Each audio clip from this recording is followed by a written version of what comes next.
ಎಲ್ಲರಿಗೂ ನಮಸ್ಕಾರ. ತುಂಬ ದಿನ ಆಗಿತ್ತು ಹೊರಗಡೆ ಹೋಗಿ ಫ್ಯಾಮ್ಲಿ ಜೊತೆ. ಫ್ಯಾಮ್ಲಿನ ಕರ್ಕೊಂಡು ಅಂದರೆ ನಮ್ಮ ಹುಡುಗರನ್ನೆಲ್ಲ ಕರ್ಕೊಂಡು ಇವತ್ತು ಫೋರಮ್ ಮಾಲ್ ಕಡೆಗೆ ಹೊರಟಿದ್ದೀನಿ. ನ್ಯಾನೋದಲ್ಲಿ ಹೋಗ್ತೀನಿ ಅಂದ್ಕೊಂಡ್ರಾ? ಇಲ್ಲ, ಆಟೋದಲ್ಲಿ ಹೋಗ್ತೀನಿ. ಯಾಕಂದರೆ ಆಟೋದಲ್ಲಿ ಹೋದರೆ ಖರ್ಚು ಕಡಿಮೆ. ನನಗೆ ಬರೀ ಓಡಾಡೋಕ್ಕೇ ಅಂದರೆ ಅಪ್ ಆ್ಯಂಡ್ ಡೌನು ಒಟ್ಟು 40 ಕಿಲೋಮೀಟ್ರ್ ಆಗುತ್ತೆ. ನಮ್ಮ ಮನೆಯಿಂದ 100 ರೂಪಾಯಿ ಗ್ಯಾಸಲ್ಲಿ ಹೋಗಿ ಬರ್ಬೋದು ಮನೆಗೆ. ಬೆಂಗಳೂರಲ್ಲಿ ಓಡಾಡೋಕ್ಕೆ ಆಟೋ ಬೆಸ್ಟ್ ಅಂತ ಹೇಳ್ಬೋದು. ಯಾಕಂದರೆ 4 ಜನ ಆರಾಮಾಗಿ ಹೋಗ್ಬೋದು. ಮಳೆ ಬಂದರೂ ನೆನೆಯುವಂಥದ್ದು ಏನು ಪರಿಸ್ಥಿತಿ ಇರೋದಿಲ್ಲ. ಹಾಗಾಗಿ ಆಟೋ ಬೆಟರ್ ಆಗಿರುತ್ತೆ. ಹಾಗೆಯೇ ನನ್ನ ಗಾಡಿ ಸ್ಟಾರ್ಟ್ ಮಾಡಿಕೊಂಡು ಹೊರಟಿದ್ದೀನಿ.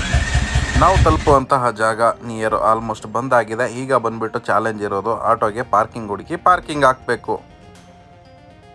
ಆಟೋನ ಪಾರ್ಕ್ ಮಾಡಿ ಈಗ ನಾನು ಮಾಲ್ ಕಡೆಗೆ ಹೊರಟಿದ್ದೀನಿ. ಯಾವ ಮಾಲ್ ಅಂತ ಕೇಳ್ತೀರಾ?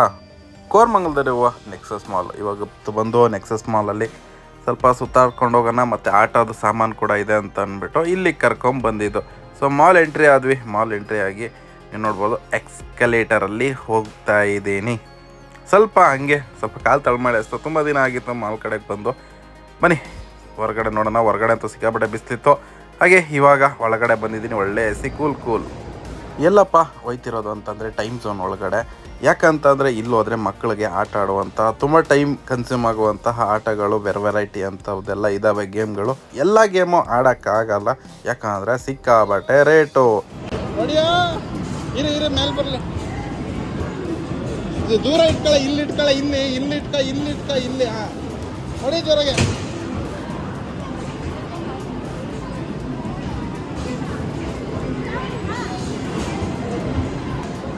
ಹಂಗೆ. ಓ 17 ಮೇಲೆ ಬರುತ್ತೆ ಇನ್ನೊಂದ್ಸತಿ.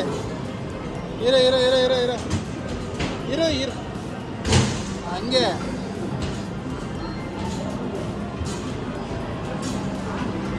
ಈ ಆಟದ ಹೆಸರು ಏನು ಅಂತ ಗೊತ್ತಿಲ್ಲ. ಒಟ್ಟಾರೆ ಸೊತ್ತಿಗೆ ಎತ್ಕೊಂಡು ಬಡಿಯೋದು. ಅದಾದಮೇಲೆ ಅದು ಮುಗಿಸ್ಕೊಂಡು ಸ್ವಲ್ಪ ಹಂಗೆ ಮುಂದೆ ಹೊರಟ್ವಿ. ಬೇರೆ ತುಂಬ ಗೇಮ್ಗಳೂ ಇದ್ದಾವೆ. ಇಲ್ಲಿ ಬಂತು ಅಂತೇಳಿ ತುಂಬಾ ಟೈಮ್ ಕನ್ಸ್ಯೂಮ್ ಆಗುತ್ತೆ. ಟೈಮ್ ಹೋಗೋದೇ ಗೊತ್ತಾಗಲ್ಲ. ಏನಂದರೆ ಮೇಯ್ನಾಗಿ ಜೋಬಲ್ಲಿ ದುಡ್ಡು ಇರಬೇಕು. ಮತ್ತು ಒಂದೊಂದೇ ಆಟನ ಆಡ್ಸೋಕ್ಕೆ ಕೂಡ ಸ್ಟಾರ್ಟ್ ಮಾಡಿದೆ. ಇದು ಯಾವುದೋ ನೀರ್ಗೆ ಬರುತ್ತೆ, ಆ ಗನ್ ಒಳಗಿಂದ ನೀರಲ್ಲಿ ಡೈನೋಸರ್ ಹೊಡೆಯೋದಂತೆ. ಆ ಥರದ ಒಂದು ಅದನ್ನು ಕೂಡ ಸ್ವೈಪ್ ಮಾಡಿದೆ. ಒಂದೊಂದು ಆಟಕ್ಕೆ ಬಂದುಬಿಟ್ಟು 60, 70, 75 ಈ ಥರ ಇರೋದು. 60 ರೂಪಾಯಿ ಯಾವುದು ಇದ್ದಂಗೆ ಇರಲಿಲ್ಲ. ಯಾವುದು ಅದು ಪ್ರೀಮಿಯಮ್ ಅಂತಂದರೆ 60-70 ರೂಪಾಯಿ ಅಂತ ಇರುತ್ತೆ. ಇಲ್ಲಾಂದರೆ ಎಲ್ಲ 70, 100, 110 ಮೇಲೇ ಇರೋದು ಒಂದೊಂದು ಗೇಮ್ಗಳಿಗೆ. ಸೊ ನನ್ನ ಹತ್ರ ಒಂದು ಮುಂಚೆ ನಾನು ಸೇಮ್ ಇದರಲ್ಲಿ ಒಂದು ಬಂದುಬಿಟ್ಟು ಹೈಯೆಸ್ಟ್ ರೀಚಾರ್ಜ್ ಮಾಡಿದ್ದೆ. ಹೈಯೆಸ್ಟ್ ರೀಚಾರ್ಜ್ ಅಂತ ಅಂದರೆ ಒಂದು 3,500, 4,500 ಏನೋ ಮಾಡಿದ್ದೆ. ಆವಾಗ ನನಗೆ 1 to ಡಬಲು ಅಂದರೆ 4,000 ಮಾಡಿದ್ರೆ 4,000 ಆ ಥರ ಕ್ರೆಡಿಟ್ ಸಿಕ್ಕಿತ್ತು. ಹಾಗಾಗಿ ಅದು ನನಗೆ ಉಳ್ಕೊಂಡಿತ್ತು. ಸ್ಟಾರ್ಟಿಂಗ್ ಮುಂಚೆನೂ ಒಂದು ಸತಿ ಆಟ ಆಡಿಸಿದ್ದೆ. ಆಮೇಲೆ ಇವಾಗ ಕೂಡ ಅದೇ ಯೂಸ್ ಆಯಿತು. 1 to ಡಬಲ್ ಇತ್ತಲ್ಲ, 1 ವರ್ಷವರೆಗೂ ನನಗೆ ಇದಿತ್ತು, ಅಂದರೆ ವ್ಯಾಲಿಡಿಟಿ ಇತ್ತು. ಅದನ್ನು ನಾನು ಇವಾಗ ಆಟ ಆಡಿಸ್ತಾ ಇರೋದು.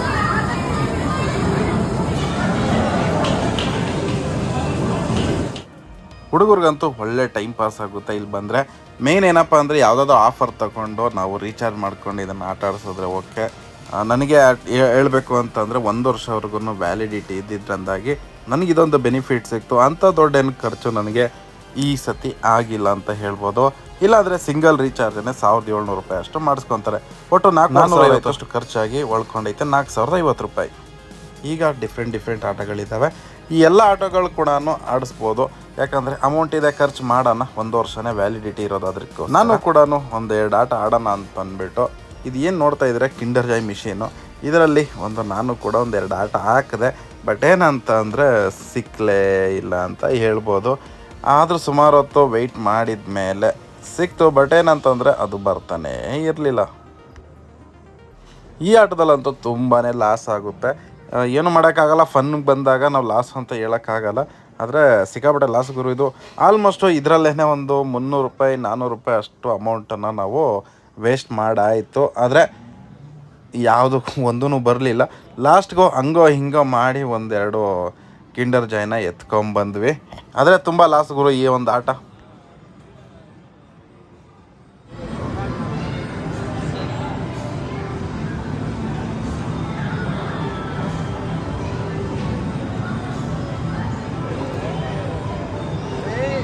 ಮಿಸ್ ಆಯಿತು.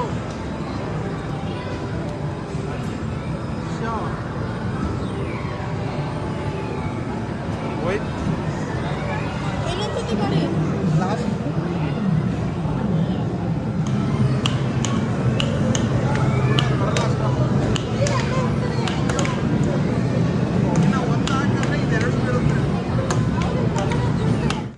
ಈ ಆಟ ಒಂಥರ ಅಡಿಕ್ಷನ್ ಇದ್ದಂಗೆ. ಸೊ ಅದನ್ನು ಬೇಡ ಅಂತ ಅಂದ್ಬಿಟ್ಟು ಬೇರೆ ಆಟ ಕಡೆಗೆ ಹೋದ್ವಿ. ನಮ್ಮ ಹುಡುಗನ್ಗೆ ಹೇಳಿದೆ ಇದನ್ನು ವಿಡಿಯೋ ಗೇಮ್ ಆಡ್ತೀಯ ಅಂತ ಅಂದ್ಬಿಟ್ಟು. ಅವನೊಬ್ಬನೇ ಕೂತ್ಕೊಂಡು ಆಡ್ತೀನಿ ಅಂತಂದ್ರೆ ಅಲ್ಲಿ ಎಟಕ್ತಿರ್ಲಿಲ್ಲ. ಅದಕ್ಕೆ ನಾನು ಕೂಡ ಕೂತ್ಕೊಂಡು ಆಟ ಆಡಿಸ್ದೆ. ಅದಕ್ಕಿಂತ ಮುಂಚೆ ಸೀಟ್ ಬೆಲ್ಟ್ ಹಾಕ್ಕೋಬೇಕು, ಯಾಕಂದರೆ ಇದು ಮೋಷನ್ ಕಂಟ್ರೋಲ್ ಹಂಗೆ ವರ್ಕ್ ಆಗೋದು. ಅದಕ್ಕೋಸ್ಕರ ಈ ಥರ ಇತ್ತು ನೋಡ್ರಿ. ಇದು ಒಂದು ಎಂಜಾಯ್ಮೆಂಟ್ ಯಾವ ಥರ ಇದೆ ಅಂತ ಅಂದ್ಬಿಟ್ಟು ಚೆನ್ನಾಗಿತ್ತು. ಒಂಥರ ನಾವು ರಿಯಲ್ ಕಾರ್ ಓಡಿಸ್ತೀವಿ, ಬಟ್ ಇಲ್ಲಿ ಬಂದ್ಬಿಟ್ಟು ಇನ್ನೂ ಸ್ವಲ್ಪ ಜೋಶ್ ಆದಂಗೆ ಅನಿಸುತ್ತೆ. ಯಾಕಂದರೆ ವಿಡಿಯೋ ಗೇಮ್ಸ್ ಎಲ್ಲ ಇದೇ ಥರನೇ ಡಿಸೈನ್ ಮಾಡಿರ್ತಾರೆ, ಆದಷ್ಟು ಅಡಿಕ್ಷನ್ ಆಗಬೇಕು ಅಂತ ಮತ್ತೆ ಮತ್ತೆ ಆಡೋ ಥರ.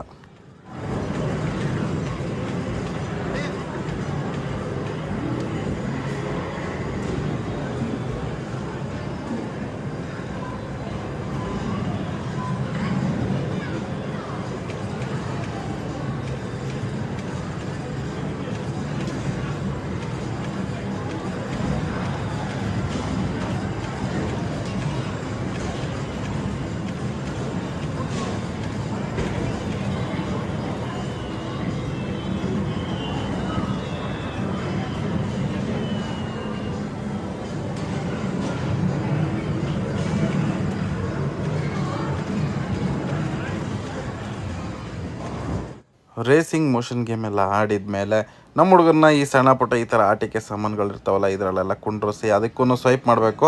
ಅಮೌಂಟ್ ಹಾಕಿದ್ರೇ ಅದೂ ಅಲ್ಲಾಡೋದು, ಇಲ್ಲಾಂದರೆ ಅಲ್ಲಾಡೋದಿಲ್ಲ.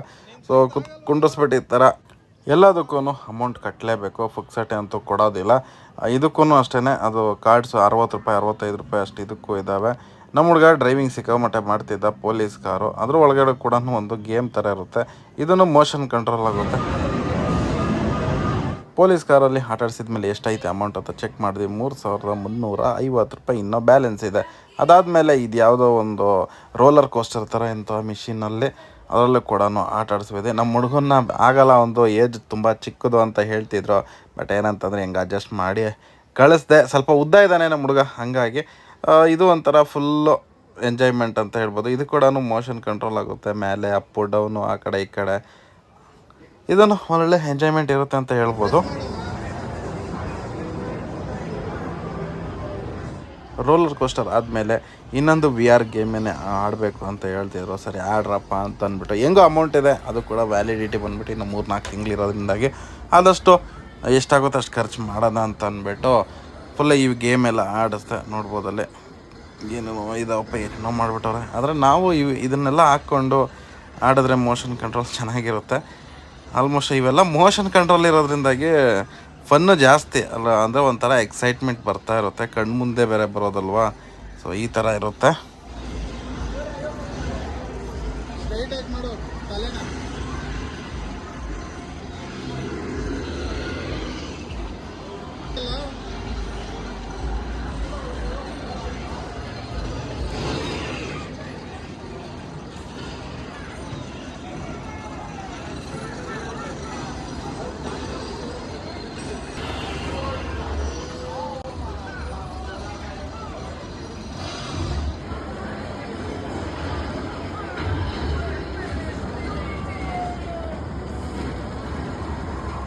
ಹಾಗೆ ಇದನ್ನೆಲ್ಲ ಮುಗಿಸ್ಕೊಂಡು ಮುಂದೆ ನೋಡಿದ್ರೆ ಸ್ವಲ್ಪ ಬಾಲಿಂಗ್ ಗೇಮ್ ಇತ್ತು. ಬಟ್ ಏನಂತಂದರೆ ಆಡೋಕ್ಕೆ ಹೋಗಿಲ್ಲ, ಅದು ನನಗೆ ಆಡೋಕ್ಕೆ ಬರೋದಿಲ್ಲ, ಅದಕ್ಕೋಸ್ಕರ. ಅದಾದಮೇಲೆ ಇನ್ನೊಂದು ಯಾವುದೋ ಗೇಮ್ ಮಾಡಿಸೋಣ ಅಂತ ನಮ್ಮ ಹುಡುಗ ಬೇರೆ ಹೇಳ್ತಿದ್ದ. ಇದನ್ನು ಕಾಯಿನ್ಸ್ ಗೇಮ್ ಅಂತೆ. ಕಾಯಿನ್ಸು ಸಿಕ್ಕಾಬಿಟ್ಟೆ ಬರೋದು, ಅದು ಅಂದರೆ ಪಾಯಿಂಟ್ಗಳಾಯ್ತಾ. ನಾವು ಆಟ ಆಡಿದ್ರೆ ಹೀಗೆ ಆಟದಲ್ಲಿ ಆದಷ್ಟು ನಮ್ಮ ಹುಡುಗರು ಇಬ್ಬರೂ ಆಟ ಆಡಿದ್ರು. ಅದೇನೇನೋ ಎತ್ಕೊಂಡ್ರಪ್ಪ ಎಲ್ಲರೂ ಒಂದು 700-800 ಪಾಯಿಂಟ್ ಅಷ್ಟು ಏನೋ ಇದರಲ್ಲಿ ಗೆದ್ದರು. ಇಲ್ಲಿ ಆಟ ಆಡಿದ್ದೆಲ್ಲ ಸಾಕು, ನಡೀರಿ ಅಂತ ಅಂದ್ಬಿಟ್ಟು ಸ್ವಲ್ಪ ಮಾಲ್ ಸುತ್ತಾನ ಅಂತ ಅಂದ್ಬಿಟ್ಟು ಹೊರಗಡೆ ಹೊರಟ್ವಿ. ಆಮೇಲೆ ಹಾಗೆ ಒಂದು ಸ್ವಲ್ಪ ಪಾಯಿಂಟ್ಗಳಿಗೆಲ್ಲ ಆಟ ಸಾಮಾನುಗಳೆಲ್ಲ ಸಿಕ್ತು. ಅಂದರೆ ಚಾಕ್ಲೇಟು ಅದೇನೇನೋ ಇತ್ತು, ಪೆನ್ನು ಪೆನ್ಸಿಲ್ ಅಂತೆಲ್ಲ ಸಿಗ್ತವೆ. ಹಾಗೆ ಸ್ವಲ್ಪ ಲೈಟಾಗಿ ಹೊಟ್ಟೆ ಕೂಡ ಹಸಿಯಕ್ಕೆ ಸ್ಟಾರ್ಟ್ ಆಗಿತ್ತು. ಹಾಗೆ ಒಂದು ಸ್ವಲ್ಪ ಹೊರಗಡೆ ಕೂಡ ಮಾಲ್ ಸುತ್ತಾನ. ಬರೀ ಇಷ್ಟರ ಒಳಗಡೆ ಇದ್ದರೆ ಏನು ಮಜಾ ಬರೋದಿಲ್ಲ. ಮಾಲಿಗೆ ಬಂದಮೇಲೆ ಒಂದು ಸ್ವಲ್ಪ ಎಲ್ಲ ನೋಡ್ಕೋಬೇಕು, ಏನೇನಿದ್ದಾವೆ, ಯಾವ ಥರ ಇದ್ದಾವೆ ಅನ್ನೋದು.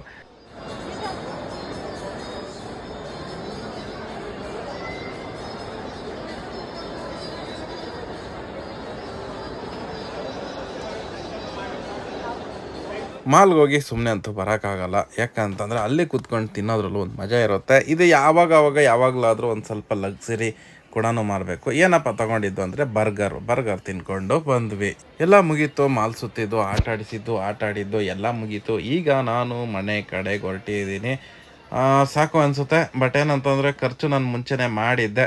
4,000 ಫಸ್ಟ್ ಒಂದು ಸತಿ ಮಾಡಿದೆ. ಅದೇ ದುಡ್ಡಲ್ಲಿ ಮುಗಿಸ್ಕೊಂಡು ಫೋರಮ್ನ ಮುಗಿಸ್ಕೊಂಡು ಬಂದಿದ್ದೀನಿ. ಈಗ ನಾನು ಆಟೋ ಪಾರ್ಕಿಂಗ್ ಕಡೆಗೆ ಹೋಗ್ತಾ ಇದ್ದೀನಿ. ಆನ್ ದ ವೇನಲ್ಲಿ ಗಾಡಿ ಎತ್ಕೊಂಡು ಹೋಗ್ಬೇಕಾದ್ರೆ ಹಾಗೆ ದೇವಸ್ಥಾನಕ್ಕೆ ಹೋಗಿದ್ವಿ. ದೇವಸ್ಥಾನಕ್ಕೆ ಹೋಗಿ HSR ಲೇಔಟಲ್ಲಿ ಹನುಮಂತನ ದೇವಸ್ಥಾನಕ್ಕೆ ಹೋಗಿ ಅಲ್ಲೊಂದು ಕೈ ಮುಕ್ಕೊಂಡು ಹಾಗೆ ಮನೆ ಕಡೆಗೆ ಹೊರಟಿದ್ದೀನಿ. ಆದಷ್ಟು ಬೇಗ ಮನೆಗೆ ಹೋಗಿ ಸೇರ್ಕೋಬೇಕು. ಇಲ್ಲಾಂದರೆ ರೋಡಲ್ಲಿ ಎಷ್ಟೊತ್ತಿರ್ತೀವೋ ಅಷ್ಟು ಕಾಸ್ಟ್ಲಿ. ಯಾಕಂದರೆ ಕಾಸ್ಟ್ಲಿ ದುನಿಯಾ. ಈ ಥರ ಇತ್ತು ಇವತ್ತು ಒಂದು ಫ್ಯಾಮಿಲಿ ಜೊತೆ ಸಣ್ಣ ಔಟಿಂಗ್.